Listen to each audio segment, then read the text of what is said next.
Ayan, nagluluto ako ngayon ng dalawang sauce. Tiyan! Isang Italian sauce, ayun siya.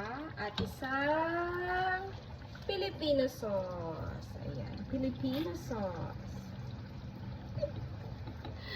Ayan siya. Pawisan ako, no. Ayan, dalawang sauce kasi ang husband ko Italian. Syempre ako Pilipino. Kaya dalawang sauce. Spaghetti sa kanya, Bake Mac sa akin. Pero kailangan ko ng sauce. Sa sauce ko is very easy. Na-share ko na sa inyo guys ang video nito kung paano gumawa ng Pilipino at saka nung Italian. Ayan, many times ko na na-share sa inyo. So, magkalkal na lang kayo dyan kung interesado kayo sa mga sauces ko na swak at saka sarap, masarap. Meron na tayong local, meron din tayong international. Ayan. Next time naman, mag-iisip ako ng ibang sauce ulit, no?